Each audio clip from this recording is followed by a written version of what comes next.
former Republican candidate for governor, who's very much still a part of the political landscape, most recently writing an op-ed for the Hartford Courant. David, let me ask you, you give your own kind of list of 5 things that the next governor needs to do, Governor-elect Lamont. If he doesn't do those things, pension reform, maybe buyouts, infrastructure improvements, what happens to Connecticut? Our state is facing a financial crisis. That's what we talked about in the campaign. Yeah.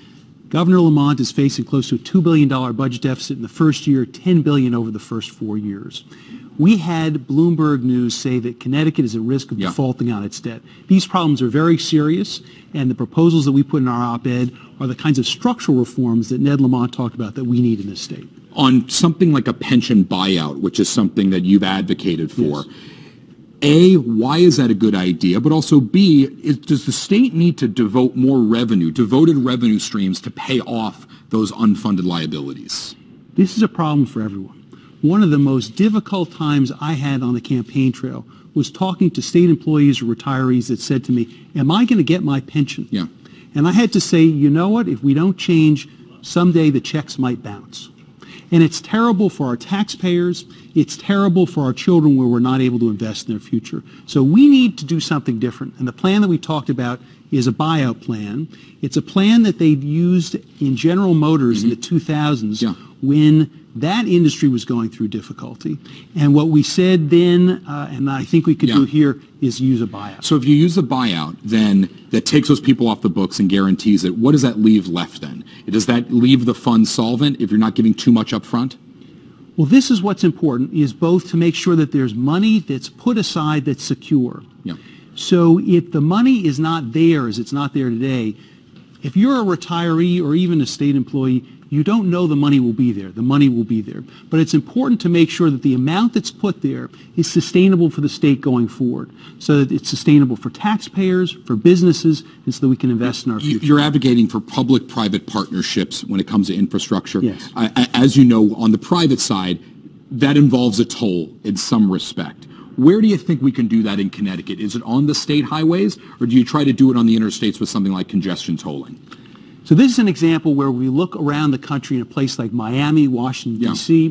What they've done is put in so-called managed lanes where they've added 1 or 2 lanes to the most busy highways. They reverse them during rush hour, and the toll is only on those lanes. And so the idea is that if you don't want to pay a toll, you don't have to. Those who pay the toll pay most, if not all, of the amount for the construction, and everybody rides fast. Do we think that's realistic? Do you think that can happen? It's happened elsewhere. Yeah. So the question is, do we have the political will and the leadership?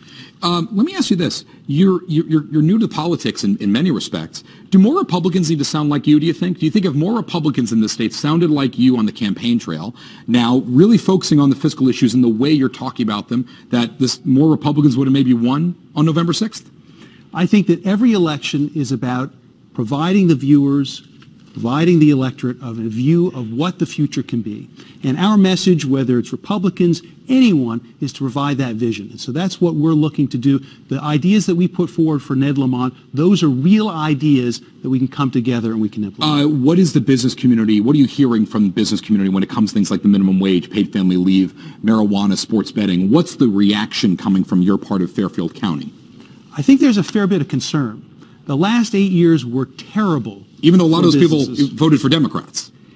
They voted for Democrats, I think, as a message about what's happening in Washington, not about what's happening here. And I was very heartened to hear Ned Lamont say that he's reaching across the aisle and that this election is about change in his mind. Yeah. And so that's the message.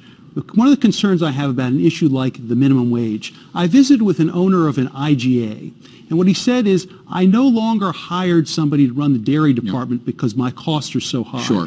If there's a minimum wage here, you see all those cashiers, I'm going to eliminate all those jobs and replace it with self-checkout. Let me ask you about your perhaps future political plans. You watched Bob Stefanowski tear up the playbook, started purchasing ads in January for a race. You were self-funding. So if you're thinking of another political run, and I don't know if you are, but why not just start buying ads now to introduce, I'm serious, to introduce people to David Stemerman and what you're all about? Is that something you're thinking about? What I'm thinking about is what I can do to make our state a better place.